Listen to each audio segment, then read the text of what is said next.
Haint walk. I was murdered by a mob when I was just 14. Now I do the Haint walk. Nobody told me what I did, even when I asked.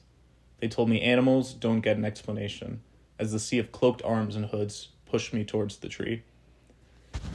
It's still hard to shake that sensation of the rope around my neck, the taut roughness of the twine, strangled and gasping before they even hung me up. When you exist in between heaven and earth for eternity, it's hard to shake the last feelings you ever felt. I didn't find out until after I died that they confused me for an older boy by the name of Jackson. The white folk had heard he made looks at a white woman. They realized their mistake and hung him too, but from a different tree. Me and Jackson, we're friends now. I think he blames himself for me getting killed sometimes, but we both know that's silly.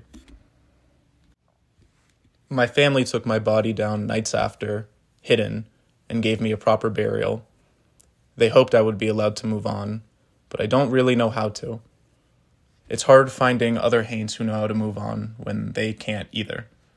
It's hard to see my family all the time, see them eating together, holding each other, sharing warmth without me. But being a Haint ain't all bad. For starters, my family knows I'm around, sort of, and they pray for me every night. Sometimes I leave little hints, folding my old shirts and leaving them on Mama's bed, cleaning up the home while everyone is at work. My kid brother Charlie was only a baby when I was killed, but I think he understands me. He is shy, but we talk sometimes, and I'm grateful he can see me. The other Haints for the most part are nice folk. Some of the white ones still keep away, though.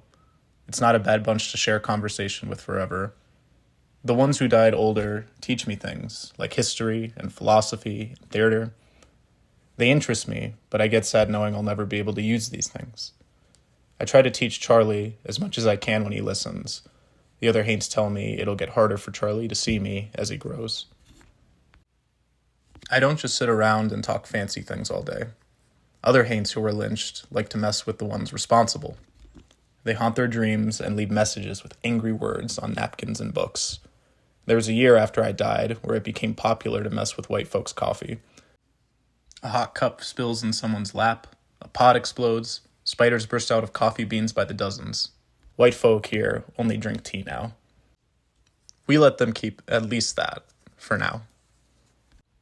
Me, though, I'm a new Haint. I only died a few years ago, I think. I'm not about all that complicated, symbolic haunting the older Haints like to do.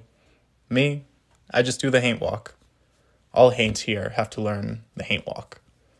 Every time we see something conniving stirring among white folk, plannings of lynchings, bragging about beating on a boy, I just show myself and walk past, real slowly. If I know they can't see me, I stomp extra hard so they can hear. The other Haints taught me the Haint walk and how to do it right. They say the Haint walk was the first ever haunting done to white folk in this town. I look straight ahead as I march by, chest high and proud. If you know they can see you, turning to them and looking them in the eyes and smiling, grinning into their wicked souls, and then disappearing around a corner, God, that always gets them. Almost makes being a Haint worth it, knowing they can't get you again.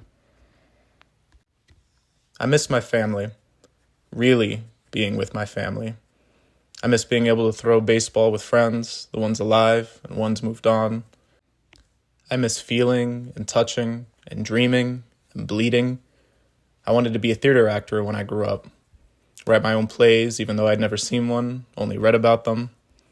I often wish I could just move on, even if I don't know if that would be much better.